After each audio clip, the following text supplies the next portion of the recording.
Good evening.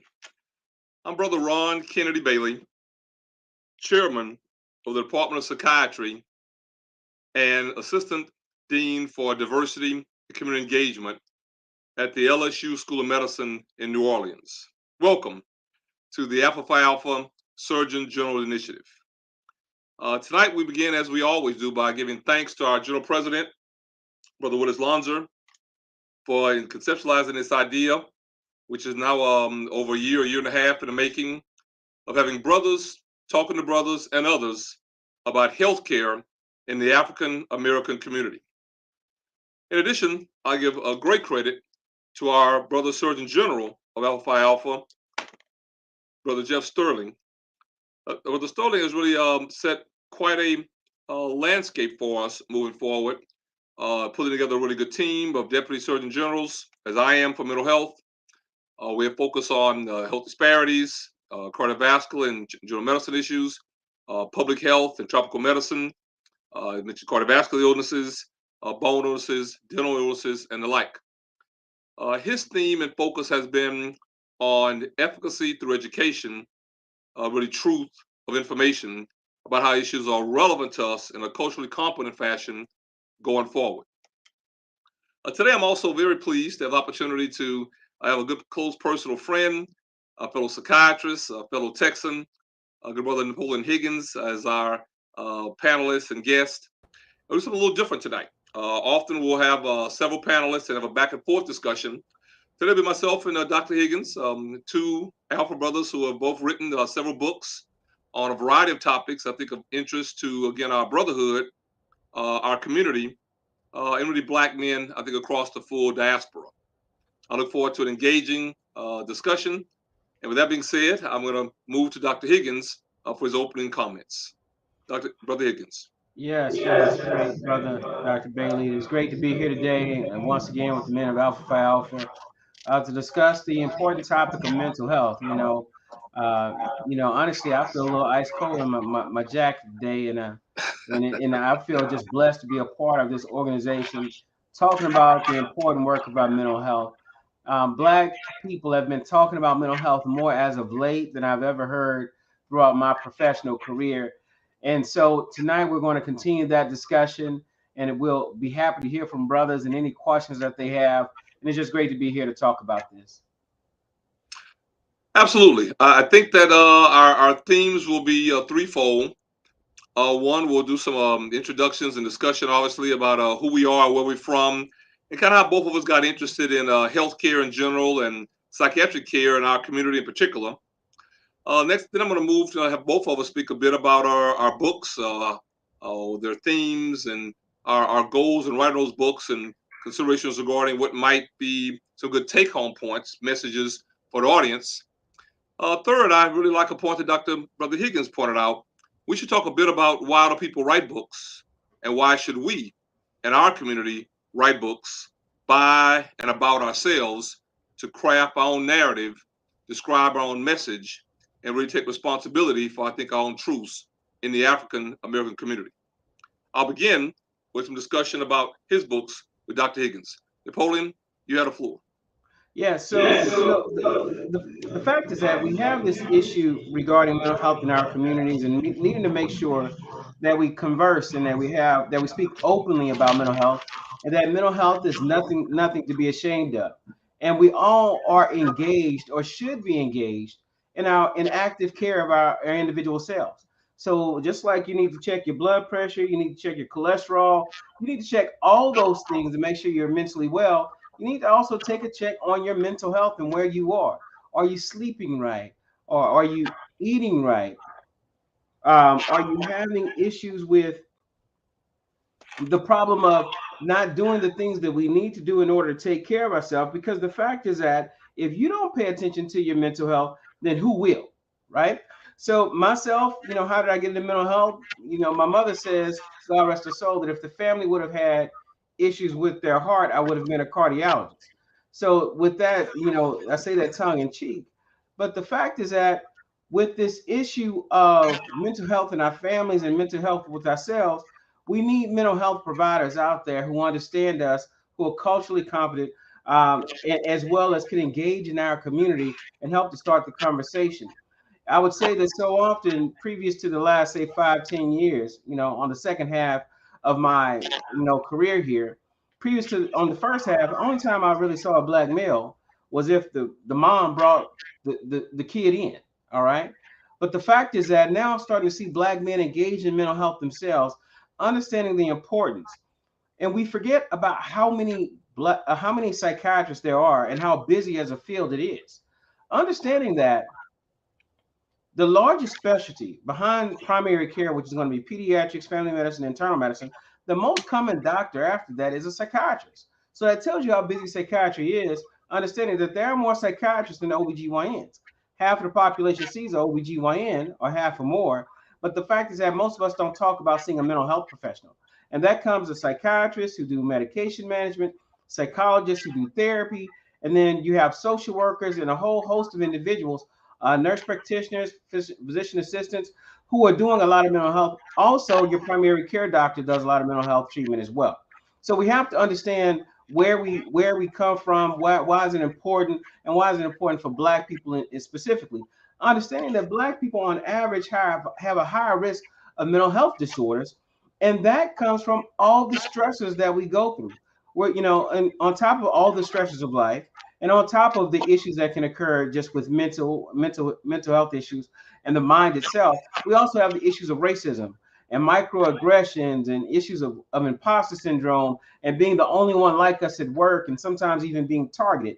So we have to make sure that we pay close attention to how this actually impacts our mind, but also we have to pay attention to how this impacts our bodies as well. So mental stress causes physical stress, understanding that the body and the mind are one and the same. They go together. So if you're mentally stressed, it stresses out your entire body. And I can tell you right now, if you have physical stress, it causes mental stress. So if you have COVID and having difficulty with a cough, or if you're having issues with your blood pressure and you're having chest pain, or if you're even having bad acne and everyone can see it, all of those things cause some those physical issues can cause some mental health problems. And so, not to mention, also, there are physical issues and health issues that manifest themselves through your mental health. So, I do have several books that I've written on mental health. I And the may reason jump in. I may for jump us in. as people to write is because the information needs to be documented, and there are people who can identify with you. All right. There are people who need to identify with you to clearly understand that, listen, I'm not the only one. I'm not alone, but also communicating the information from one to another.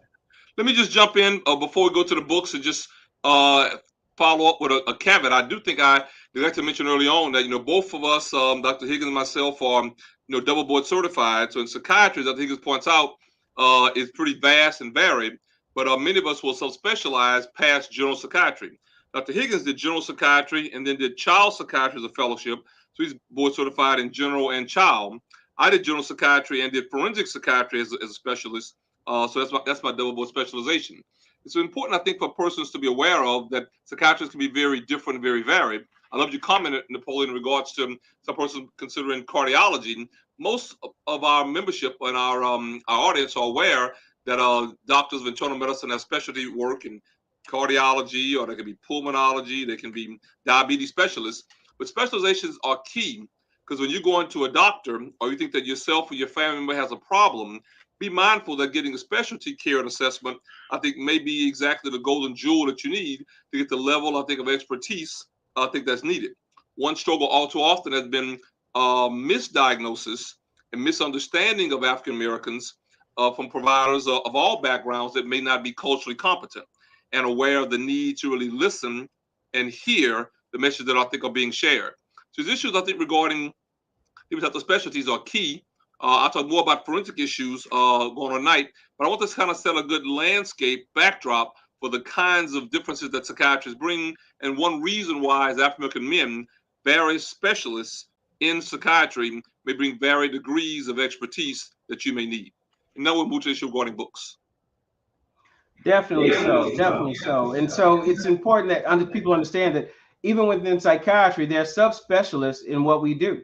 I had an individual call me the other day regarding a legal issue and legal problem that they were having, where it was dealing with, a mental health problem that was not being addressed. And so the fact is that, hey, I'm a psychiatrist, I could treat you, but the fact is that you need to see a forensic psychiatrist, someone who can actually help you work through this legal issue that you have going on, because of this coming from the problem that you're having is coming from a mental health issue and not from a criminal issue. It's not a character problem.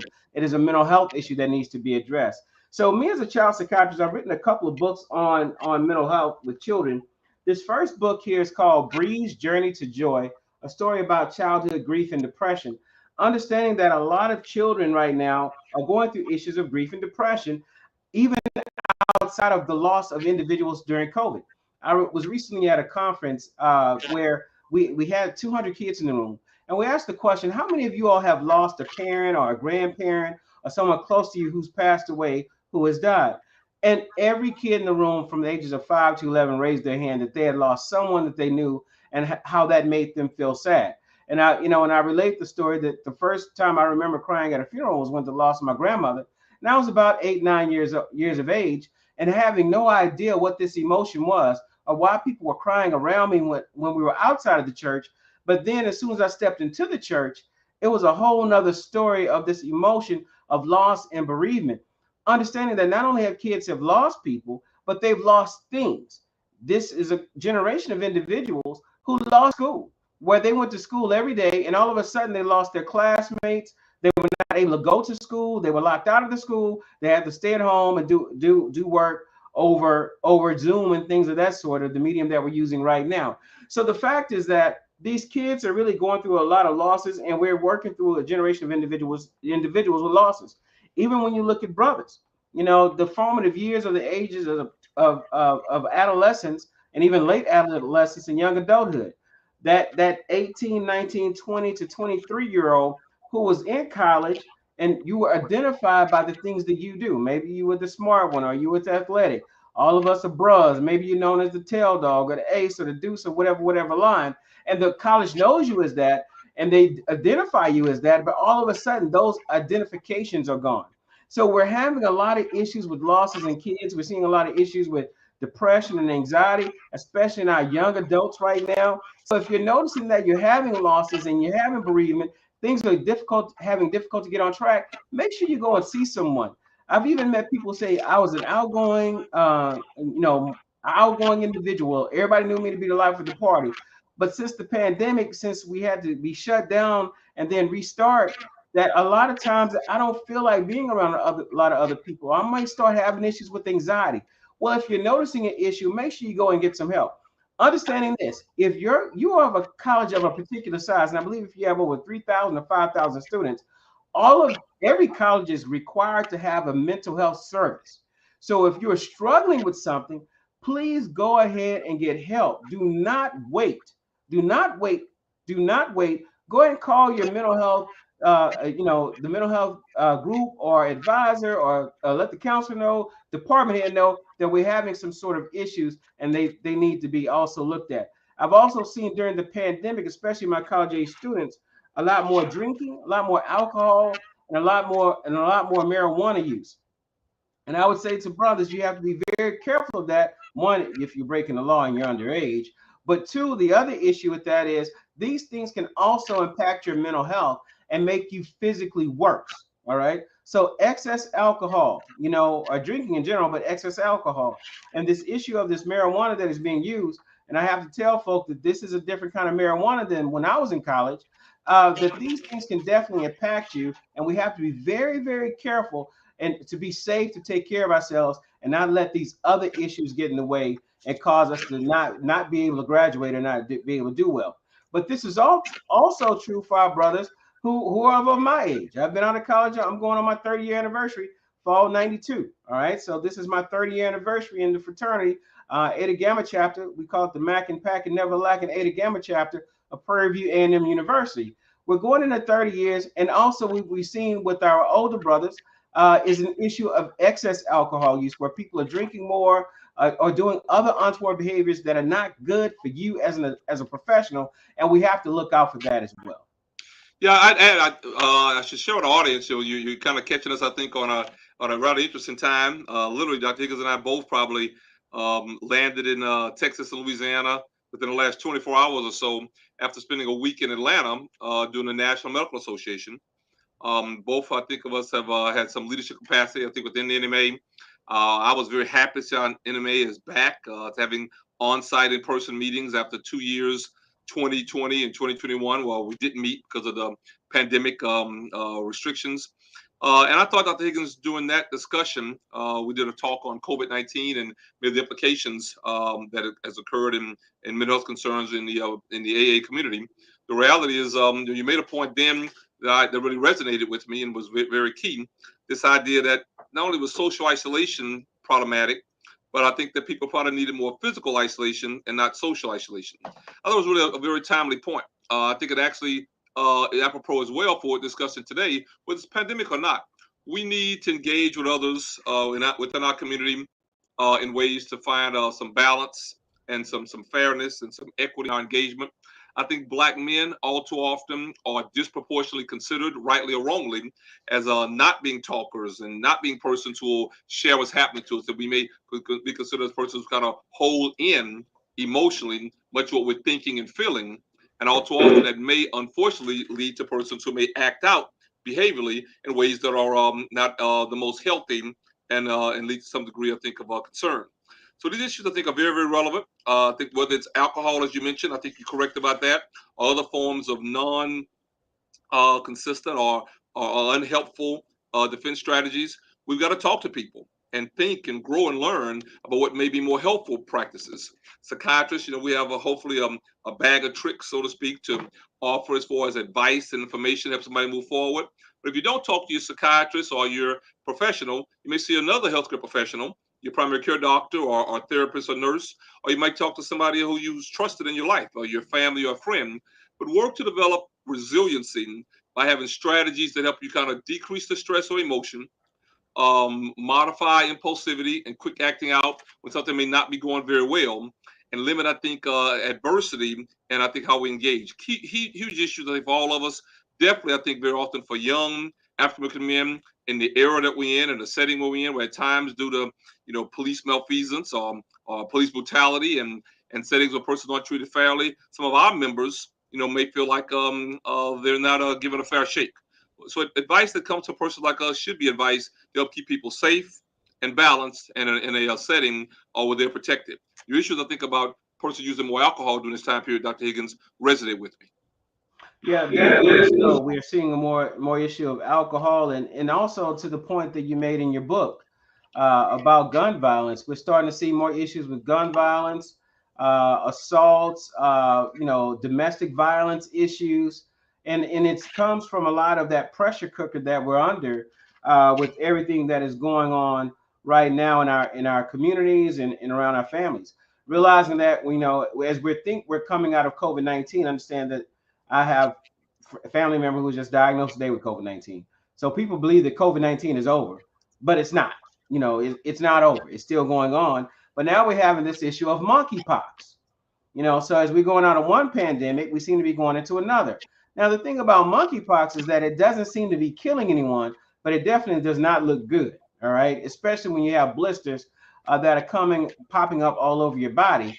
And then also they're expecting that there's going to be an increase or an explosion of monkeypox when it comes to college students, realizing that monkeypox seems to be spread mostly through close sexual contact. And so it's not that it's an STD per se, so far as it's the intercourse itself, but it's actually skin to skin contact in a very up close and personal way that typically occurs with sexual activity. So they're expecting that as people come back together for colleges, you're in close circles with individuals, that there is a high risk of a continual or an aggressive explosion of this that may occur once the college campuses come back together. And then the other issue of, as COVID things seem to be lifting and people are getting out more, that we may have even a bigger outbreak in that. So what we have to make sure that we do is we have to understand our mental health. What I found so often as I work on a college campus, I do work at Prairie View A&M University as well, as a staff psychiatrist, as a job that Brother Bailey previously had as well. And you see this issue of a lack of knowledge about mental health. And I blame that on our issues of education, and that a lot of people don't realize they have a mental health disorder. It's amazing how many students come to me and never, and I had a young lady tell me the other day that, I didn't know that I had depression. I thought everybody felt like this, that I thought that everybody, had difficulty with their sleep and not wanting to do things and not being able to get out of bed, the issue of not having any energy and changes in their appetite, that hopeless and helpless feeling that she woke up with every day. She thought everybody felt like that. And I explained to her, no, that's not a feeling that everybody has. Now, a lot of people may have that, but that's not a feeling everyone has. And that is actually being clinically depressed. And so this lack of knowledge and lack of understanding is something that plagues our community, not realizing that it's a mental health problem when you're actually having issues with how it impacts your life. So all of us feel down or up, and that's the regular ebb and flow of the normal day and normal life. But the fact is that when people have issues with depression or other mental health disorders, it's actually getting in the way of their schoolwork. It's getting in the way of their education and their life and how they do things and how they're able to work and engage other individuals. So what I'll do is I wanted to add a book that we have. It's called Mind Matters, a resource guide to psychiatry for Black communities. And we have we actually put a resource guide to Black communities simply because we want to make sure the Black people read it. All right, it's a book about mental health and understanding your mental health. And what it does, it goes through all of the important factors, of the most common diagnoses that occur in our community, in all communities at that. And the way we did it is that it's all a question and answer book based upon the questions that people have for us as mental health professionals, and we answer it back as if we're talking. The avatar we used was as if we were talking to our grandmother, Meemaw, Big Mama, Nana, Nini, whatever you may call her. So it's a book where it asks mental health questions that people have for us. Like the first question there is, what is a psychiatrist? The second question is, what does a psychiatrist do? All right. So we go through those basic questions, but then also we go deep. We talk about depression. We talk about issues of anxiety. We talk about issues of bipolar disorder and substance abuse issues and how the medications work and what kind of things do we need to do outside of medications, because medications are not the all in all when it comes to treating mental health and taking care of your general mental health care. And we even go into what to expect when a psychiatrist interviews you, like when you meet with a psychiatrist, to take away all those fears that go on, take away all the mystery, and then but with us doing it that way, we take away all the psychobabble, those weird words and all those big long words the doctors use, especially psychiatrists use. We take all of those things out and make sure that we use only words that can help individuals be able to better understand their mental health. So it's a really good book. You can find it on Amazon. And if you have any questions about schizophrenia or substance abuse, or do I have a problem, or some of us just like to know information, that listen, I want to understand mental health better because I want to be a mental health advocate in my community. But also for you brothers who are in school, especially your psychology majors or people interested in mental health, it's a very good book just to explain mental health in itself.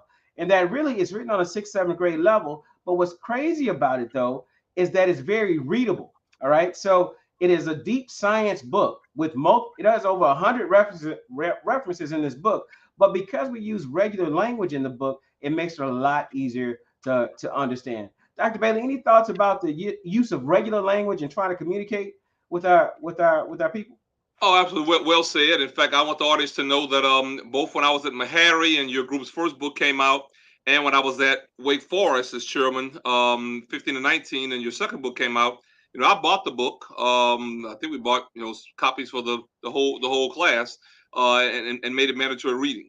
I think that you accomplished four key things. I think in those first couple books. I haven't really got to the third book yet. One, I think you're 100% right. I think that writing the book at a level that's culturally competent for our community, I think was just golden. And the reality is cultural competence in our community transfers, I think, age. I mean, there's some persons who might be young and new to this game, and they're in school age or young adult. And you can get, as you mentioned, somebody's grandma. My mother's just about age 80 or what have you. And she's a grandmother, a great grandmother now. And she also, would be unlikely to be comfortable with a lot of the psychobabble. I think that's a correct choice of terms. So our community needs a book like that one to tell it and tell it straight. I think that's very helpful.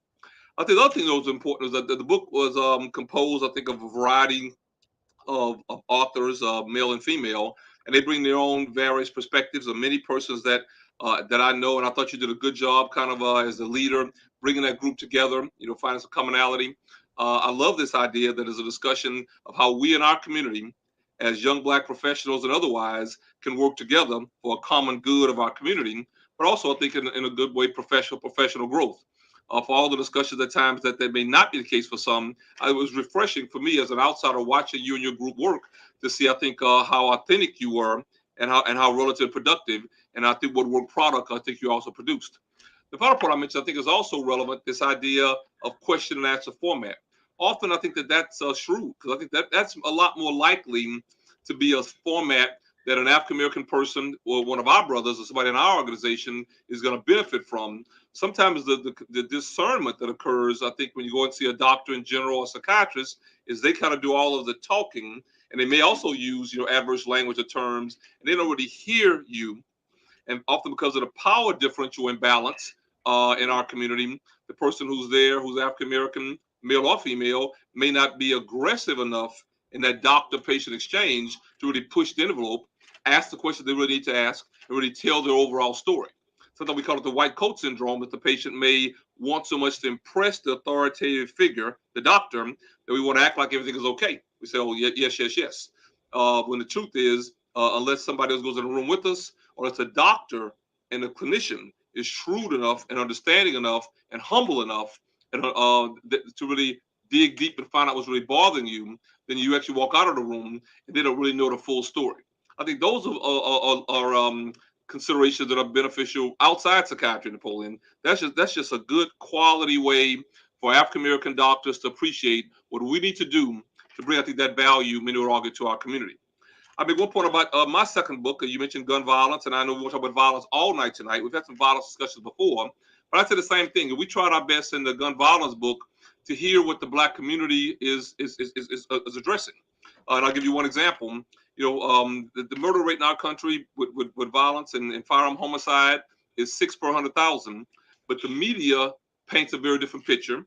They point fingers very often at certain locations and regions, I think out of partisanship and unfortunate to be embarrassing. So if you say gun violence, everybody in America says, what city, what city? Chicago. Well, I said the numbers show Chicago, for example, is 18 gun murders per 100,000, and our national averages are 6, which is a 3-to-1 ratio, which is bad and needs to be addressed. But I'm in New Orleans now as we speak. In the rallies in New Orleans, that number is 84 per 100,000, or 14 times the normal rate. And there are 5 other cities or 6 other cities higher than Chicago in this discussion. Cities like St. Louis and Baltimore, Memphis, and otherwise. So the concept is we have to kind of get away from the politics to get to the point where evidence-based medicine, viewed from a scientific perspective, can lead to policy and policies that may, I think, help us, move forward in an effective way. So I hope that our book, that second book on gun violence, similar to your book, addressed a theme of how to communicate most effectively with our community to help the young men in our fraternity and people in our community benefit from these books that we're writing to the point that they themselves and their families can be safer and live more healthy and productive lives. Any thought? Let me ask you a question, Ron. Uh, any any thoughts about the idea of, obviously we got a lot of brothers turning 18 years of age who are now able to buy guns. Any thoughts about developmentally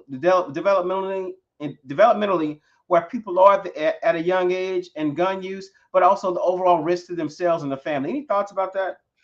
Well, certainly. I think that the 3 or 4 key things that I think I've learned in this entire discussion about guns and gun violence, and as a psychiatrist, both of us have touched this issue of violence for 30 years, as you point out.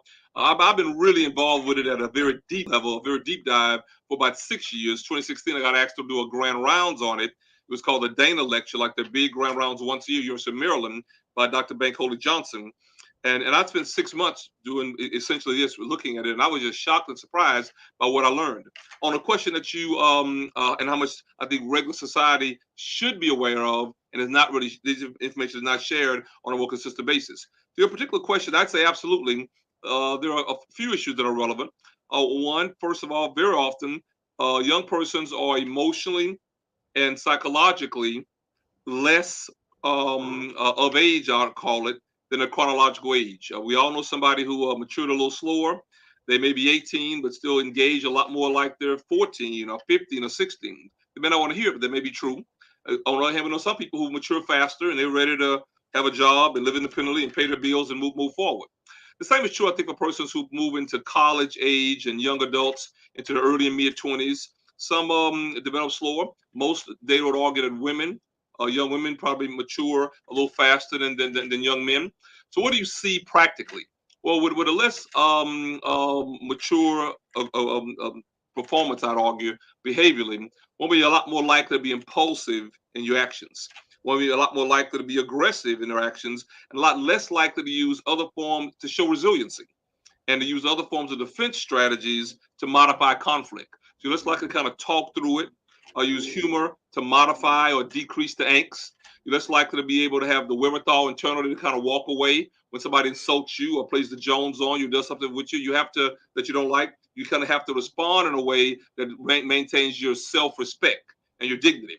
And some people end up in a fight physically, and there's some who have actually been harmed seriously and even lost their lives out of a verbal psychological conflict, and which they felt like they had on their own internally to defend their own honor or dignity, or that of the family they're with, or their humor, or their loved one, or their girlfriend or wife, whatever the case may be. The reality is, we as psychiatrists have to do a better job educating our young people, young men, about this, making them aware that it's better to live and enjoy life and fight another day. It's also key to not take personally and to integrate internally the negative hubris or criticisms or insults that may come externally from somebody else. And that takes some time. That takes some growth, some psychological growth, I think some maturity. And when you don't have that, you may look very often for a singular or single vector responses. And the most common and most damaging single vector response is to grab a gun and shoot somebody, and that ends the whole problem. But it really doesn't. I mean, most folks that I've assessed in my career, Dr. Higgins, in jails and prisons when they're young, really will make the point to you that they really and truly had never ever given serious thought to what the follow-up repercussions would be to a gun violence incident. Most are not aware that both the person who shot with a gun as well as the person who does the shooting, the perpetrator, both are likely to encounter the psychiatric diagnosis of PTSD, a post-traumatic stress disorder, but the one who's doing the shooting is likely to have their entire life change. They're likely to go to jail or prison or be on the run on the lam, be unable in the future because they had a felony, whether they get out of prison or not, to get a good job or vote or engage in certain ways. Much of the social engagement kind of is taken away from them. Others don't want to be around them because of a history of violence. Women may not want to marry them. Jobs may not want to hire them. Places may not want them to live where they are. So many changes that occur. And when a person really talks through it to a psychiatrist like really both of us, often it's so disheartening that for me that I'll feel like I wish I could have got to this guy sooner. So we spend more time in our profession discussing that we should start our interventions to be more progressive earlier and earlier, not just high school, let alone college, but junior high compared to high school and even sooner. Huge issues. I think some points that, as I've read your books, you guys, when you focus on your child psychiatric component, do a real good job acknowledging these different progressive age range emotional determinant concerns, and how we as a community and a society and as professionals have to be mindful of that and find ways to communicate at a level that I think is relevant and effective to young and younger populations, especially of African American males. Yeah, definitely. So I, my thought is always to let individuals know that, listen, there are consequences that are not covered on television, that, obviously we end up seeing the consequences afterwards, where, you've got in trouble or somebody got shot or you shot somebody. And the fact is that the issue of trauma, I've known people go hunting their entire lives, where they shot deer and all these type of things, but it was completely different to actually take a gun and shoot somebody. And then either whether they lived or died, it changes both people both people forever, and the impact of that down the road. And so I saw a question about saying that, it's a risk of shooting or killing someone when you're young. Well, the fact is this: as we are growing and becoming adults, we don't, the part of our brain that tells us what to do and what not to do fully is not developed until we're about 23 to 25 years of age. So when you look at issues of gun violence, or just violence period, it typically happens to someone in less than the age of 25. And the fact is that when you do something like that, the repercussions are for the rest of your life. So I tell individuals, especially to our college brothers, and this may sound crazy and it may be a little bit difficult to understand this, but what you do is highly dependent upon what the people around you do. All right. So being at the wrong place at the wrong time with the wrong people can completely change your life. Being at the right place at the right time with the right people, picking the right folk to run with, picking the right bros to run with, picking the right folk in college. But not only is that true in your younger years, that is also true in your older years. If you want to look at your violence risk, the best way to look at your violence and accident risk is this: when you look at paying for car insurance.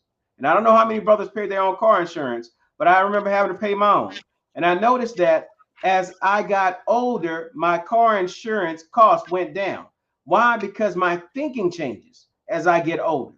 All right. So the part of my brain, this part right here called the frontal lobes, starts to change and starts to myelinate, and it starts to tell me what to do and what not to do. Now, as you get older, there's more things you're not willing to do. All right. Simply, I think differently at the age of late 40s versus my father, who is in mid 80s. We think differently about what to do and what not to do.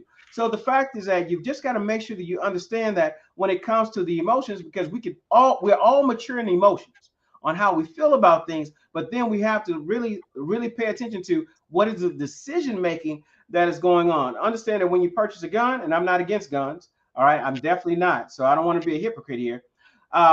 When you look at purchasing a gun, just look at where you are mentally, understanding that over half of the individuals who purchase a gun will actually take the gun and shoot themselves.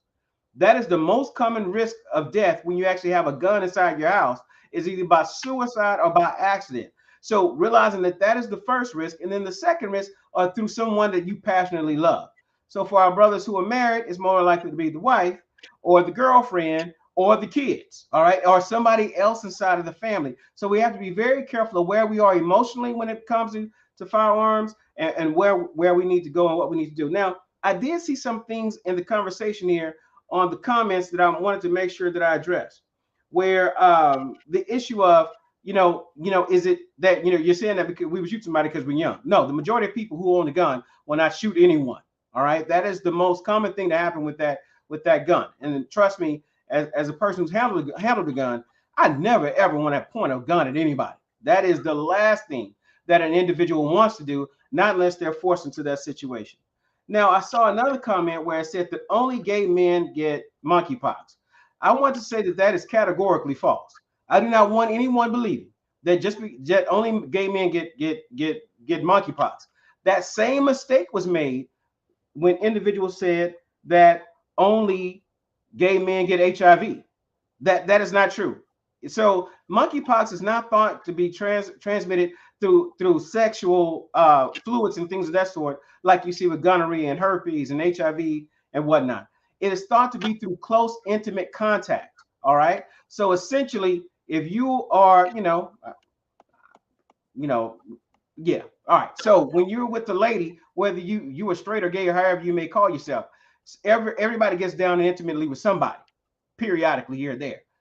It's the close skin to skin intimate contact, that wrapping up skin to skin, or even oral kissing or whatnot, that actually can spread it through your respiratory system, that causes the transmission of monkeypox. So it has nothing to do with male, or male, female, but you do see it transmitting more through male sexual activity. But I can guarantee you, when college hits, this thing is about to start popping off at your school and your college. So you have to be very careful about that. I'm not saying that you cannot be intimate, but I will say that you got to realize the risks that come with that, along with all the other sexually transmitted diseases and issues that people can have. I think So I'm gonna jump we in and want just to kind of make sure comment. You that, make some really and timely as Dr. points. Bailey has stated, there's another issue that goes on with mental health where we don't educate people about mental health.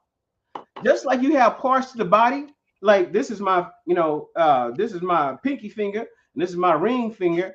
All of those things that have parts, your brain actually has parts. You have parts to the brain, and it acts in different ways. So if different things are impacted, be it physically or possibly neurochemically, realizing that chemical imbalance is a simplified way of talking about what we do. But if there's something chemically, physically, or something in your environment, stressors, things of that sort, all of those things impact a certain part of your brain. All right. And you can learn about that at the earliest ages of 5 years old. You don't have to wait to become a psychiatrist. But well, too often we are not talking about this early enough so that people can understand their mental health. And brothers, I would love if every alpha man was an ambassador to talk about your mental health, your mental well-being, and how the outside world affects you. But tremendous points. I think that we hitting I think some really timely and key points today. One I'm gonna hit quickly and move to another item is this issue of domestic violence, and I think you do a good job, Napoleon, kind of addressing some points that I think are very relevant in our community. We've done a show on IPV before, so I won't spend a lot of time on it.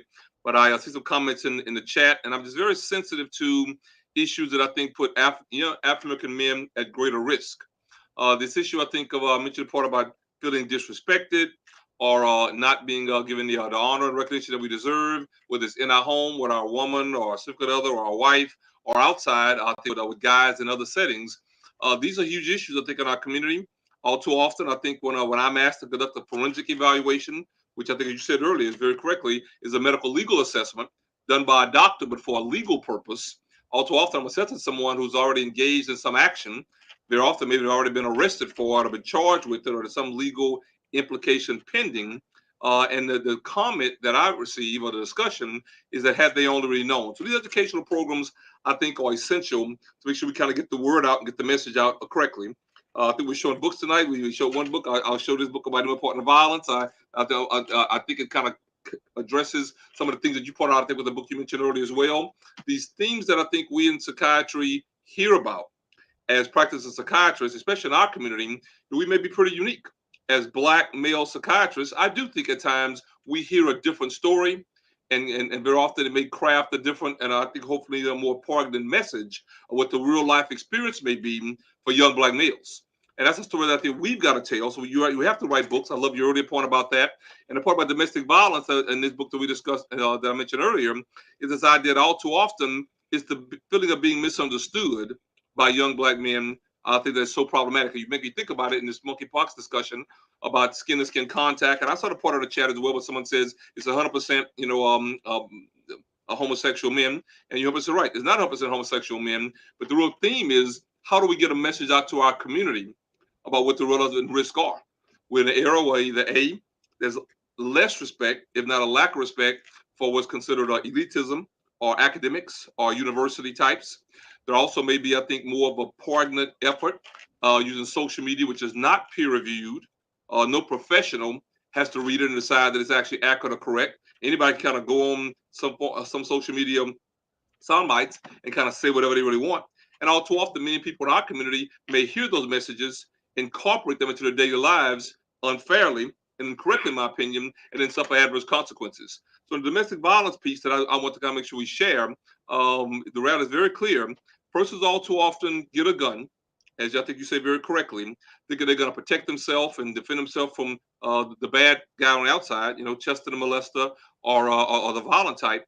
But somebody inside your home, after you close the door, big domestic, is a lot more likely to hurt themselves via suicide, or you hurt yourself by trying to clean it, or it falls incidentally, or just kind of very often poor handling of guns. Some people will keep the gun up under the bed, and a little kid can get it and accidentally shoot themselves up. In chapter 6 of my gun violence book, we discuss one of my faculty members when I was in running a department in North Carolina.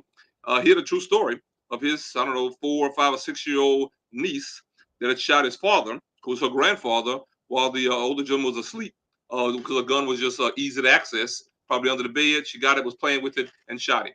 So all of those stories are rare and unique. They still, I think, have an impact on all of us in our community. And when domestic violence happens pretty consistently, with or without a gun, it adversely affects all of us. It makes us feel more vulnerable, more susceptible to violence. It, I think, threatens our sensibilities of safety and security, huge issues that I think are key. And the other overriding point for me is that very often, if you're a man in your own household and your own community, you may take some responsibility for being the safekeeper and the provider of safety and security for yourself and your family, nuclear and otherwise. These are things that I'm often very impressed with when I talk to young black men in our fraternity and otherwise.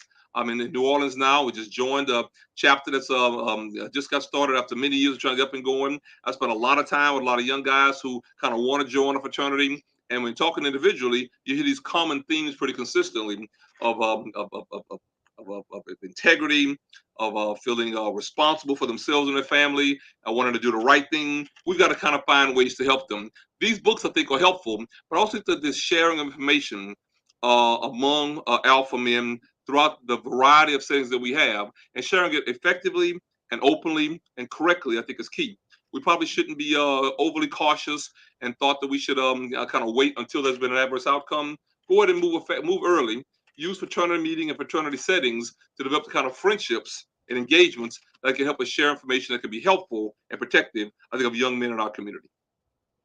Definitely so. And too often we see where persons will have just bad information and be spreading it to the detriment, of our communities. And so what we want to do is make sure that we have the professionals out there, those who are looking at the stats, those who are looking at the numbers, knowing that we want to be helpful, we want to be correct. And I'll be honest with you, as a professional, I'll let individuals know. If I don't know, I just don't know. All right. But we're looking for the information. We want to make sure that we follow those things. Now, I did see a conversation going on about the issue of oppositional defiant disorder. And I want to say that with Dr. Bailey, me and Dr. Bailey have been knowing each other for a while now, and I would say 20 years, 20 plus years. And we've started talking on the issue of men's health, and then we started talking about issues of men's health and impulse disorders, like issues of bipolar disorder or attention deficit hyperactivity disorder. But I saw where Dr. Narcisse, Victor Narcisse, good alpha brother, intensivist. If you ever get real sick and you probably about to die, Victor is the person that saves you. All right. And he had made mention of the issue of the diagnosis of oppositional defiant disorder, realizing that it's a childhood disorder called oppositional defiance, so far as you're defining oppositional, that's more often diagnosed in black men. And this is completely true, that young black men are more likely to be diagnosed with ODD and conduct disorder, which is a more severe form of developmental disorder dealing with impulse control, than other groups. And so our team, we wrote a book called How Amari Learned to Love School Again, a story about ADHD. How Amari Learned to Love School Again, a story about ADHD. And we address in that book that very issue, where individuals are more likely to be diagnosed with, young black men are more likely to be diagnosed with ODD. And so the point is, we got to make sure that we're getting good information, that we make sure that we steer away from misinformation, and hopefully our books help individuals to do that. So it's written with the black culture and black people in mind, and we write it from a standpoint of how these diagnoses actually impact black people, and how a child with ADHD is more likely, or how black children are more likely to be diagnosed with ADHD sometimes than other children, or more likely to be said to have ADHD versus actual real diagnosis by an actual real mental health professional. But the other step in that is that they're more likely to be diagnosed with more severe things than ADHD, not paying attention to all the mental health issues that a child could be going through. So we have this issue of, it may be post-traumatic stress disorder. You have a lot of trauma that goes on around kids. And I see that, especially as a child psychiatrist, that we don't pay attention to trauma around kids. I remember the thought of hearing that, children don't go through anything, so that you have to be very careful about what you talk about. Well, I tell folk this: you need to be appropriate with the child for their understanding of what is going on in the world. But the fact is that if it goes on inside the house, it goes on within the child. All right. So if there's drama in the house, it's drama with the child. Trauma in the house, so far as traumatic experiences in the house, that's traumatic experiences with the child. So we have to make sure that we stay very attentive to these issues that happen with children, And one of the most common diagnoses that you ever see, that you'll see in black young boys, is the issue of ADHD. Now, the fact is that ADHD is a medical issue. And it's a neurodevelopmental cognitive issue, which is a long psychobabble word, which means that sometimes this kid learns differently or may not be able to act appropriately as we would expect because of some internal issue or something going on with their mind. And I tell people, ADHD is not necessarily an illness. More so, it's a different way of that some people think.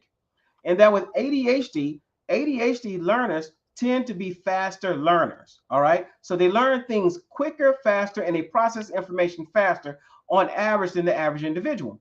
The problem, though, is that the class is taught over 45 minutes. So a person may be able, I can get it all in 5 if you tell it to me in 5. But if you drag this out to 45 minutes, I may not be able to pay attention long enough to catch the rest of that. So Right. it's not that that's a disorder. It's more or less an issue of I learn differently. I have difficulty sitting still in the classroom if I'm not paying attention, or I don't find this to be if I find this to be boring. I can't just sit here and listen to stuff that I can't listen to. I need to get up. I need to move. I need to be hyperactive. I need to move. Well, the fact is that too often in the black community, it's not, if there's an issue, we don't address it. We say that boy is just active, ain't nothing wrong with that boy, or we'll call it a character flaw, not realizing that it's actually a medical diagnosis that is going on that can be treatable. So sometimes it may require medication. Sometimes it requires a lot of things at the school. So far as accommodations, well, maybe we need to teach this kid the way he learns. This kid is a different learner. We need to teach him the way he learns so that he can keep up with his grades and do well. And well, too often, I found my brothers will make it all the way to college and never, no one will ever let them know that some of the struggles that they may be having may be an issue with inattention. And the way this wraps in is that when me and Ron were talking about impulse control disorders and black men and how we are often incarcerated because of these impulse control issues, we then went to the step of trying to make sure that we educate our community, all right? And that the majority of black men who are in jail right now, jail and prisons right now, have issues with focus, attention, and impulse control disorders. And we have to make sure that we nip those things in the bud, because the fact is the United States government is unrelenting in putting black men in jail and prison who suffer from mental health issues. Over half of the men in jail and prison right now are men with mental health problems that have been unaddressed for well too long. No, well said. I What do you think want to about come that, to Dr. a Bailey, and what are you seeing on your well, side, your very friend? well said, my brother. I want to also get another answer out of you in a second. I want to come to our question number 3, because I know we're at minute 53 here. Before we open the questions for everybody in about 7 minutes, I want you to address this issue: why children being young, what they can really kind of go through. But before we get to that, I'm going to hit 2 of these questions in the chat. Cliff Odoms asked, also, should white people be afraid of us? And Chris Womack asked, based on issues regarding when you seek mental health counseling, don't black people just think that our lives are just being tough? And these are very timely, very appropriate questions, which I've heard over a myriad of times over the course of my not 30-year career. So let me just say very directly, no, I don't think that white people should be afraid of blacks strictly based on skin color. I think we should have that in the record. I do think that we have a society that has been a proponent as a society of violence by many against many others. Not everybody in every demographic group, but certainly some entire groups have brought huge violence toward others. My experience has been very often that it's African American people more than any other group that have reasons to have had fear toward others based solely on demographics. When you don't know somebody and you don't have an interpersonal conflict with them, they may come across very negatively toward you and hurt you or harm you. So I think that the key for us, I think, is to articulate a message, I think, of balance and fairness. I think that we all should do it. Like Dr. Higgins said very articulately earlier, this is a message just for the few, but for the many. And I think we could then erase some of these unfortunate hurdles of communication between groups and decrease, I think, some of the adversity that occurs solely because we aren't talking to one another. I think Dr. Womack's point, Brother Womack's point, is also an important one. This idea that we should just internalize these issues and kind of just get over it is probably unfortunate. I heard people in my own family when I went to psychiatry at some point say, well, if it's tough, they got to just kind of deal with it and tough it out. I wondered throughout my career, and I don't have any perfect answer, but I think I would surmise that it could be because all too often there was such a lack of access to resources, no people and no treatment. And it's still not perfect. Only 2% of all doctors in the country are psychiatrists in the country are African American, so our numbers are small, but the overall number in the American population, about 12 or 13%. But the reality is, if we foster a message to young people, young African American children, particularly, and teens and adolescents and young adults, that they have to just kind of get over it. This is a message that perhaps they're not human like everybody else, that they don't have feelings that can ever affect them and impart, negativistic results from them like everybody else, and it made them discourage moving in a healthy way toward care and interventions, let alone treatment. All too often, that might then lead to unhealthy behaviors, be it alcohol or drugs, like Napoleon mentioned earlier, violence and risk regarding guns, if you will. I hope I've mentioned other kind of strategies that are non-productive and hurtful. So I think that we shouldn't allow messages that are inaccurate to be, festered and reproduced over and over again in an unfair way. Repetitive messaging, right or wrong, can be conciliatory for many and can actually have to create a very deep dive into how into people's psyche. So we should get this message correct, and we should say it repetitively in a fashion that I think encourages, doesn't discourage good health care. There's all kind of examples throughout my career. I've often said, how often you know a little kid who starts having trouble in school and they don't know what the problem is, but they think that things just don't look right. Somebody takes them to the ophthalmologist and they get or even optometrist, and they get an assessment. They get glasses, and the grades go right to the top of the page again. I think that was very similar to Dr. Poland's Higgins's discussion about ADHD. If you get somebody on treatment, so all too often in my experience in life, healthcare or the lack thereof can be the reason for adverse action, poor behavior, and difficulty, I think, in personal professional growth.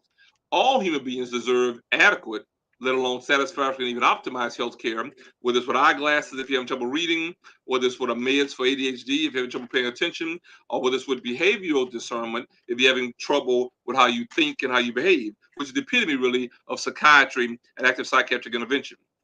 We talked a bit about our big question for tonight: why write books? And I think we kind of addressed that fairly well. We're making some questions in the question and answer, and I think Dr. Napoleon Higgins addressed very well issues regarding how do we understand mental health. Really, the third big question for us, we want to make sure we don't miss tonight, at minute 57, before we are open for questions for everybody else, is with children being so young, do they really go through things? Do they really experience issues similar to adults in that setting? And Dr. Napoleon Higgins, I want to kind of give you the last word on that one before we take questions at the top of the hour. Definitely so. I, I thank you, Dr. Bailey, for that.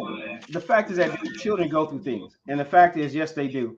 Understanding that in the United States of America in general, about 1 in 4 girls will be molested or raped before they turn the age of 18. 1 in 6 men are going to be raped or molested before they turn the age of 18. So you have the issue of trauma, but also you look at all the issues that occurred inside of your home. All right, so outside of sexual trauma, there are all kind of traumas. So far as seeing mom and dad fight, of the loss of a close loved one, realizing as Black men we die earlier. So a lot of us have lost our fathers or lost our mothers or other caretakers, loss of the grandparent or something like that. And then also the loss of things where essentially someone passed away, but now we have the issue of we've lost mom or we've lost dad, and now we had to move from the house. We lost the house. Those things occur. Not to mention just issues of bullying and trauma that can actually occur inside of our school system, and the issue of racism. Understanding that, I know for a fact that my child has seen more issues of racism than I ever saw when I was in school. One, I grew up in a Black community. All right, so I didn't come in contact with as many whites. But the other side of that is the rhetoric that is going on right now. Understand, with these children right now, you have the issue of racism, and you're looking at Trump and things that people are saying inside of the classroom that I've never heard before. As a child psychiatrist, I'm hearing Black students complain of things that people are saying inside the classroom. And then we have the issue of the COVID-19 pandemic, where you couldn't go to school, the trauma of having to be forced to be at home when school is all that you knew. A lot of people lost their friends. But then we had the issue of the January 6th issue, where we almost where the government was almost overthrown by individuals trying to take over the Capitol and deny an actual vote. So we've seen these traumas that happen to these kids. COVID-19. I know in Houston we have the trauma of the lights going out, floods, natural disasters. We lost power for 3 days in my house without. We lost power for 3 days, and it was below freezing for 3 days straight. Where we actually had ice inside the window of our house. So kids will go through natural disasters. Some people have floods. People will lose their homes. They will watch other people lose their lives. And the biggest issue is when it comes to loss of life, because of trauma in the Black community and the issues of shootings, we have this issue of trauma inside of our communities. Now, one thing that I wanted to address is the issue of what about other minority communities? Well, nobody goes through life unscathed. All right. So the fact is that people will have life to happen, whether you do something right or wrong. Life is going to happen to you. So we want to make sure that we're spreading good information, that we're spreading the good word about our own mental health. And then understand that as is stated, if mental health is really about you. So your mental health, when you come into my office, is about you and your understanding of your mental health, understanding that there's only so much I can do as a doctor for your mental health. All right. It's kind of like being, if I was a regular, say, internal medicine doc, all right, or primary care doc. If you're diabetic, I can give you medication to bring down your blood sugar. But the fact is that you have to change your dietary habits. You have to change your exercise habits. You have to make sure that you take care of your body, because I can guarantee you there are very few times in medicine, if there's any time in medicine, that I can give you a pill, and if you don't do any other changes, that you're going to be well. It requires that both are engaged, but the person that's most important in the diagnosis and treatment of yourself or taking care of your children is going to be you, yourself, the home, the community, and your environment. And we have to make sure that we're placing our children in a safe home, in a calm home, in a home where the mother or father are both together, or whomever may be inside the home, or in a relaxed, comfortable position, so that this child can grow up. All right. You don't want a child to be in poverty growing up where they don't have food. You don't want a child to have an issue where there's aggression and assaults inside of the home. We have to look within ourselves and take the power within ourselves to create good communities and good homes for our children. Understanding this, I see that we keep picking on Chicago as a place where violence is. If anyone had heard, Dr. Bailey had just stated that even though violence is higher in Chicago, understand also that violence is a lot higher in other cities than it is in Chicago. But you do seem to see more violence in urban areas, but more importantly, you see more violence in places where people do not have good income. All right? Understand this. 70% of all violent crime in America is committed by white people. All right, 70%. Now, if you watch your evening news, they continually spread the issue that violence only occurs in Black communities. The danger about that is that you have people living in communities believing that they're safe when they're really not safe. All right. So, but what even is more sad is that if you are a white person and you die in your community by gun violence, the world or the country, let me say better yet, the country does not even find that to be newsworthy. Your son was at a party with his friends, and his white friend pulled out a gun and shot him. That is less likely to end up on the news, all right, than if a Black person got shot. So we have to watch these narratives where we spread this poor information because of a lack of knowledge, and it actually hurts our people. So the fact is that we've got to stop gun violence in our community, but America has a gun violence issue. Understanding that, when we look at this, because I'm a doctor, I like to preserve life. 85 to 90% of white men who shoot and kill anybody with the gun, 85 to 90% are going to shoot and kill themselves or a family member. The chance of the Black man who runs inside your house to kill you, all right, or to steal, or to rape or murder or whatever crazy mayhem that individuals do, that is extremely unlikely to happen in a white neighborhood. It's more likely to happen for Black on Black crime. Now, the other side of that is it's more likely to happen for white on white crime, realizing that people kill people in their community. So I don't want people, brothers, to be depressed or feel sad or feel that we're all violent, because the majority of us are not. But when you put people in issues of poverty, when you put people in issues of a lack thereof, where people are fighting for food and things of that sort, there's a part of human nature that will not allow you to die while your neighbor lives well. So no, people are not allowed to do this where we, because of our lot in life, that we're going to starve and we're going to die, all right, because I lost my job, we can't afford the rent, maybe mommy got ill or sick and is not able to work, that we're going to sit here and die while across the fence my neighbor lives in a 7,000 square foot house. Wife is driving Mercedes, husband is driving a Ferrari, and the son is driving a Cadillac. All right. So because of our lot in life, we're just going to die while they live.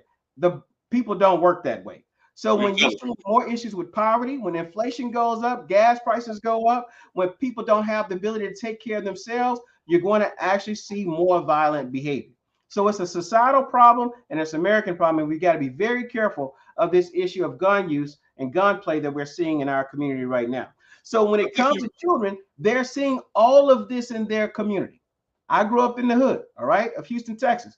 Now, I don't think it was a bad neighborhood, but some people think Sunnyside, Texas, and Hiram Clark, and and the wards in South Union and South Park were negative places. I called it where I grew up at. I didn't think it was more violent than anywhere else because this is what I knew.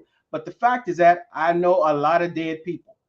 All right. So we have this issue of violence in our community. It happens in our homes, it happens in our community, and it definitely impacts our kids. So we've got to be very careful about that, making sure we spread good information, but also protecting the mental health of our children by being safe around them. I love the idea about spreading good information. And I think that really so much of what we discussed today and the ebb and flow of our discussion, as we kind of bring it to a close before open for question and answer, we have about 20, 23 more minutes, is this idea of fairness and equitable care. And we talk so much about health equity. I'm happy to point out, as Dr. Higgins states, we just came back from the National Medical Association meeting, and there were three plenaries essentially on the issue of gun violence. So it is a monumental time in our lives to be addressing issues regarding violence in general. I think gun violence, although real and tangible, actually represents almost a metaphor for violence by people against other people. So I love your comments regarding how most people engage in violence within their own communities, gun violence, but so much other violence is directed kind of externally. So I want the audience to be aware that during the NMA sessions, I know I talked about it a few times and others did as well, the entire issue of Roe versus Wade came up. In regards to your personal feelings or your religious feelings or the like about issues regarding abortion, the description, I think, of how individuals exact power toward others is remarkably manifest and important, I think, in today's discussion.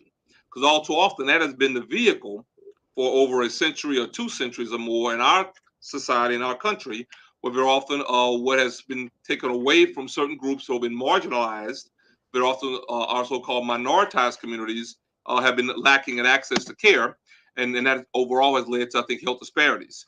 This legal issue of Roe versus Wade and the tangible issue of gun violence we discussed tonight, but you could actually plug in a number of other considerations.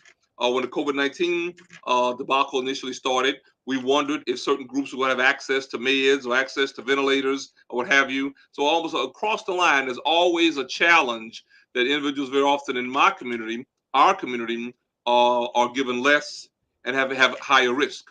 We talked about books earlier. I'll show you my first book. We're showing books tonight is a good point. I want the group to know you're right. It is important to write books. My book on healthcare reform back in 2013 addressed the disparities that very often occur in mental health.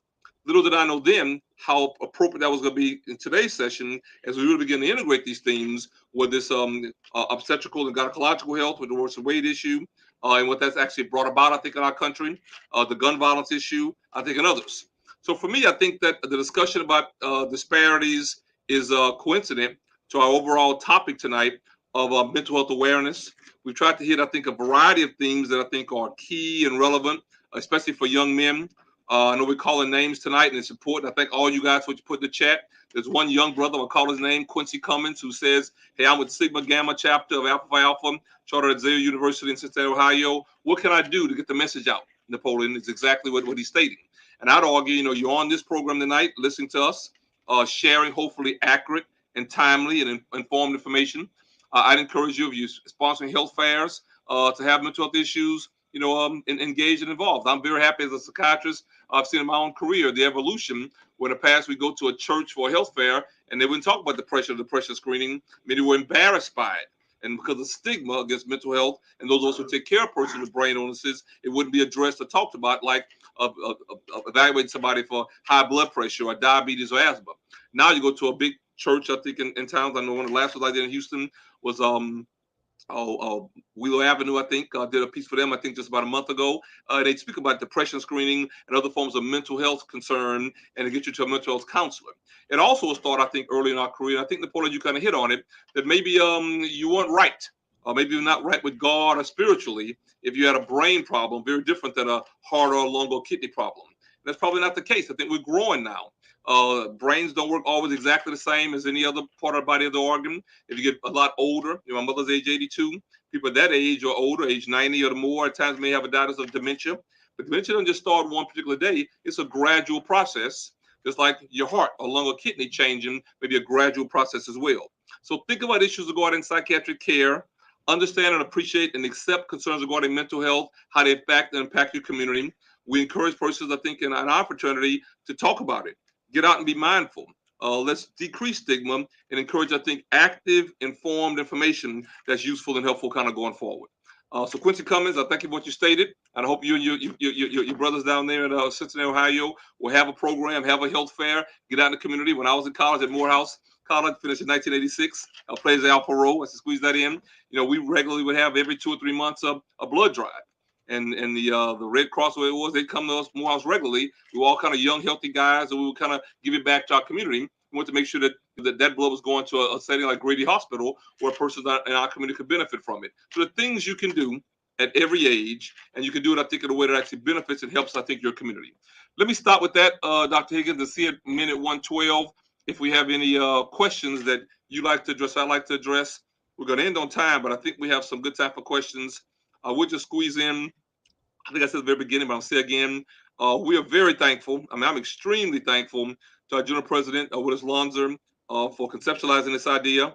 If I didn't say at the very beginning, it's also true that most fraternities and sororities, including our fraternity, have regularly had kind of a health awareness group. But we have one in Alpha now. I participate in it. But this was geared to be different. This Surgeon General initiative was geared to be by brothers, for brothers, not just an outside entity, but really with a focus on Black men and young Black men and your healthcare. So we are here for you to help you understand, help you get the resources that are likely to benefit you kind of going forward. Again, I think our Surgeon General, Brother Jeff Sterling, has been remarkably talented, I think, in his approach in putting together a good team, organizing and coordinating, I think, the entire series of the podcast. I hope many of you recognize you can actually go back and listen to them after the fact. You can write the questions in. We try to respond to these questions, sometimes written or orally, even after we get through, because we have more that we can handle, I think, during the session. But I hope that we are continuing to grow in what we actually have to offer. Any questions you see, Dr. Higgins, that you'd like to respond to? I did want to say to Brother Cummings, I wanted to add to that, especially as a black men on a PWI campus, it is important for Black people to get together. All right. So one thing that helps mental health of Black folk, people ask the question, why don't all the Black people sit together? Well, the fact is that we sit together because we're trying to live. All right. The issue of racism is very real on campuses. And then also the issue of classism. When you look at this issue of, Roe versus Wade, controlling women's bodies, that goes back to slavery. All right. So the lack of knowledge, the lack of information keeps us bound and keeps us away from good knowledge and keeps us away from our overall health. So when we teach about mental health in this book, if you want to know more about mental health, we cover all the major psychiatric diagnoses. 10 Black psychiatrists got together, realizing that 4 people who wrote this book, four of the 10 are brothers. So 4 of the 10 of these are brothers or bros who wrote this book. But making sure that we understand our mental health, I did want to pitch one more book just to let you all know. This is my first book right here called Transition to Practice, 21 Things Every Doctor Must Know in Contract Negotiations and the Job Search. The fact is that it's written about my process of going through medical school and things I learned. but also this is good for anybody who's looking at taking a job or coming out of school, or even looking at and assessing where you are currently in your job search. It is hard to find the right job for yourself if you haven't paid attention to yourself. So the first Dr. Imhotep, who also started the first pyramids, wrote on the pyramid, "Know thyself," which is you've got to know you and where you are before you can actually take a job that's looking at the rest of your life and your career. So we've got to know ourselves, pay attention to ourselves. Brothers, make sure you pay attention to your own mental health, and that your mental health is key to everything around you. As we say a word, a saying that we have in Texas, you got to take the bull by the horns. Realizing that when you have 1,000-pound bull, 2,000-pound bull, you can actually control that bull if you can take the horns and turn the head. Well, the fact is that you've got to take your own head and turn it in the right direction. So if you're having depression or sadness or anger or drug use or life issues and trauma and self-doubt, all of those things need to be worked on through your mental health. Maybe you need to see a psychiatrist. Maybe you don't. Maybe you need to see a psychologist. Realizing maybe you have a spiritual network or someone at your church or somewhere else where you can take care of your mental health. Maybe things that you need to put diet into your mental health. Realizing that how you eat affects how you feel. Your lifestyle affects how you feel. The people that you're around affect how you feel. There's certain people you need to get out of your life. All right. You can be a bra, but because of whatever's going on, I need to make sure I step into a different space at this point. So you've got to be active about your mental health, because how your mind goes is how the rest of your life goes, how the rest of your body goes, how your community goes, and how your family goes is based upon where are you in your headspace? And that is something that you've got to be active every day about. Tremendous point. I love this follow up about being a bro, and a timely comment. I think that I was going to make another item, but I think we'll say this and we'll get to closing comments here. I think here shortly. But there's a lot to be said, I think, about fraternity and sorority and organizations, be it Links, be it Boule, being others. I think guardsmen. I think in our community, we should be leaders, but we should be servant leaders. I think in the African American community. I heard a lot about this term servant leader at the NMA just this week, and I've heard people speak about it before.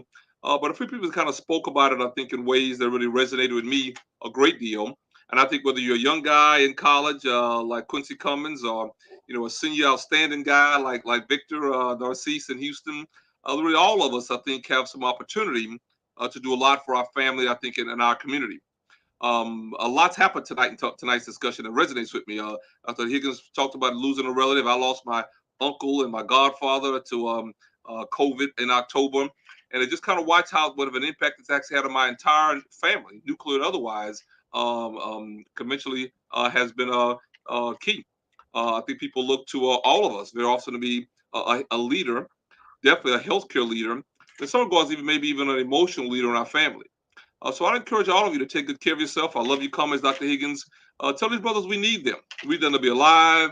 We need them to be strong, vibrant, stalwarts in the community.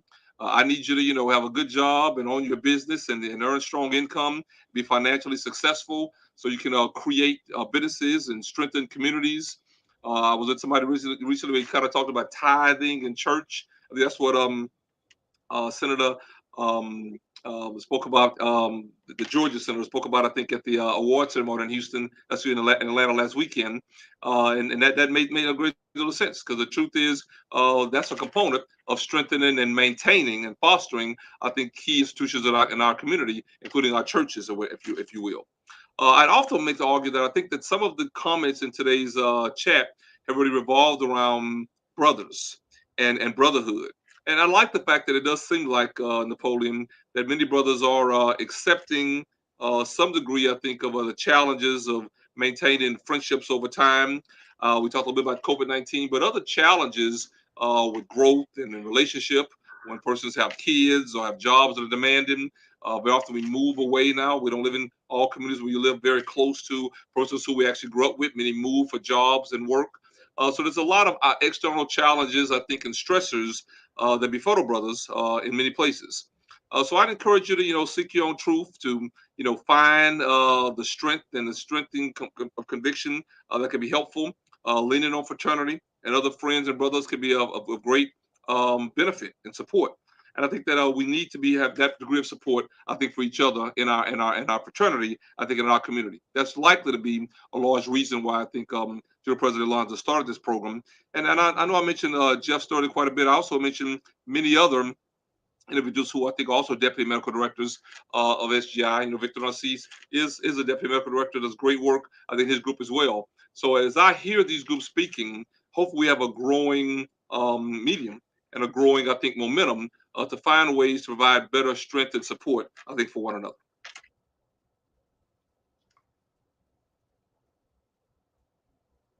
Yes, and the question was, how do you find your books? Both me and Dr. Bailey's books are available on Amazon. Just type in Napoleon Higgins, and you'll see all of my books are there. So the Transition to Practice, the Mind Matters book, How Amari Learned to Love School Again, the one on ADHD, and the Breeze Journey to Joy on COVID-19 and loss and bereavement in children.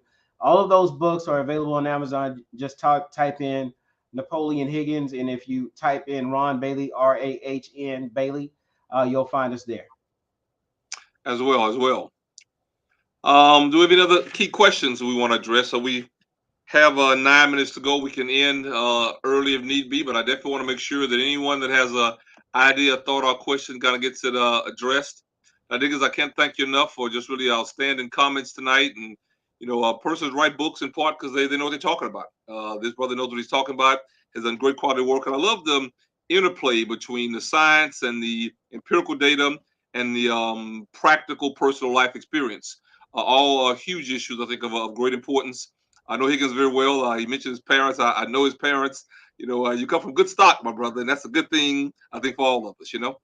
You as well. You as well. Good people. Next time the wife cooking gumbo, let me know. I'll be over. Yeah, we I'm do. working on my mental health. We do enjoy our go. I'm just looking through the questions here. We actually had another person also mentioned about PWIs. Maybe a question or two, maybe excuse me, a comment or two from you about these concerns. Because the truth is, you and I both have had mixed experiences. You went to Prairie View undergrad. I went to Morris College, HBCUs. You went to Meharry and then went to University of Texas. A PWI for grad school. I went to University of Texas for grad school as well. Maybe some comments in these last 7 minutes to young brothers just about meandering that balance. I mean, there's some different challenges. There's some different risks. Finding ways to be successful are key. I do a lot of work on this residency business now, and when I have some of the stories from African American residents, male and female, it's hurtful to hear how some of them are treated in these settings. There's some recent data out now that African American residents are most likely to be kind of pushed out of residency. After you finish med school, you think you're going to be a doctor of a successful life. If you get in residency and get pushed out, there's very little, very often to stand on. So I think in every venue of American life, when you speak to Black professionals in their own sphere, there could be some greater risk. You got any thoughts? Definitely. So, I mean, the fact is that I tell people I did kindergarten all the way through medical school in Black schools. My first time around, the majority culture was when I went to residency at UTMB, and racism and microaggressions occur. This is not in your head, brothers. These are real things that people do, simply based upon your skin color. Be it, they may fear you, they may feel like they should be in charge of you. All of these things happen on the job, and you've got to recognize what it is. And so I put racism in three categories that you have to recognize. That's individual, person to person racism, where they say something racist to you or do something racist, and it's clearly racist. All right. So that's the individual one to one, mano a mano racism that individuals do. That's issues of structural racism. All right. Where within the structure of where you're working, granted, there are a lot of Black people who work here, but where are they working at? So when they give their numbers, oh, we have 13% Black people who work in our particular corporate structure, not paying attention to that if most of those people are janitorial jobs or janitorial or custodial or mechanic jobs versus you all work at an accounting firm for a major, say a major automaker. Well, the fact is that how many of y'all are actually accountants? All right. How many of y'all are licensed? And even if you all are licensed, or if you are a lawyer, how many people are actually in management? All right. So the fact is that we have a lot of lower level lawyers, that makes up our 10%. But when you actually look at management, it may be 1% or less. That's structural racism. And then that's systemic racism. And systemic racism is the historical and current functional interplay where they use laws against black people. All right. Or they only hire so many black people. Or the issue of the issue that comes from slavery and the mentality of individuals in our country about people of color, and how that impacts you as an individual, but impacts the entire community. So that's beyond individual person to person. That's beyond the structure of where you work, but that's the systemic interplay of issues of macroaggressions and microaggressions that happen to us. So macroaggressions are big things. Somebody said we don't like black people here, or black people aren't good enough, or the black people here are not as smart as the other people. But then microaggressions are those ambivalent things that continue to occur in your life on a regular basis that make you say, was that racist? Like, for example, I bought this computer right here recently from Best Buy. They had to go up the ladder to pick it out the thing. I saw 7 computers with my stock number on it. But the dude grabbed the computer from off to the side and pulled it out. When I get home, I see that this computer has been opened before and that it got retaped. Now, you've got 7 computers. And why did you grab the one from the back on the side? Or going to we were at the airport, flying to France. Me and my wife, we both doctors. We got some good money. We ain't got money, but we got some. We go down and sit down and eat in Intercontinental Airport in Hugh Bush. And why did they sit us by the kitchen when you had all kind of seats available overlooking outside where you can see the airplanes? They literally took us to the back of the place and sat us by the kitchen. That is a microaggression where you say to yourself, was this the best seat? Or was this because I was black that we deserve to be? That cuts at you over time, and that damages you mentally, but also mental damage causes physical damage. And that, and I just dropped this on you, and I wish we had more time. The more money you make as a black man does not protect you health-wise. So for everybody else in America, the more money you make, the longer you live. But for black men, oddly enough, once you cross into 6 figures and go higher, your actually livelihood decreases. So after you go up, the likelihood of you living goes down. And why does that happen? That happens because you lose the protections of the black community and you're faced with racism every day, every day, every day. And it digs, it cuts, it digs, and it cuts. So we have to make sure that we take care of our mental health, take these mental health breaks. You brothers at Xavier University in Cincinnati, Ohio, y'all need to be getting together. And black people need to be getting together so y'all can get a break. But then additional to that, as we get older, we've got to keep our blood pressure down, our cholesterol down, our weight down. All of those things are key parameters that let you know the likelihood of you dying. So we've got to watch our diet, our physical health, our mental health, so that we can live. Because your biggest asset is not how much money you make. Your biggest asset is that you're alive to make Who you the money. tell it? So we And have this to last minute, literally, I know my team is going to cut us off here in 90 seconds short, so I'm going to give one myself, and then we're gonna end because that'd be your closeout. But we all have had many of these, and what I simply say is I had one as a medical student, walking down the street in Galveston, Texas, small place, 10 miles across, 1 mile wide, if you will, and the issue of a black male getting on an elevator. A woman clearly saw me in broad daylight, 3 p.m. Ran, hopped in the car, and jumped in, locked the doors tight, nobody around, as if someone going to hurt her. You're 100% right, Dr. Paul Higgins. It does hurt you because you spend a lot of time thinking about it. So one thing that happened was when I was in med school, a group of my colleagues and I, we would meet very often at the end of the day and discuss these issues. We began to call it downtime. We actually wrote it up. And I give those colleagues credit. People who you know, Kathy Grinnell and Laura Bearfield and Vernon Johnson and Neil Chin. What they helped me get out of med school, which is a harbinger and a metaphor of getting out of the other challenges in life, was being able to be around some people who will hear those messages and kind of let you think through it and realize that it's not you, it's them. Essential to have some degree of support that leads to the terms we discussed tonight called resiliency and other, I think, strategies that help you recognize that you're normal, they're doing that adverse action. It is happening, and it really should not occur. We're going to end the night. Ron Beatty, very happy to have Dr. Napoleon Higgins with us. It was a great night. I think we took every minute of the 90 minutes. Is over. 8-5. Have a good night. To the day I die. All good. Take care.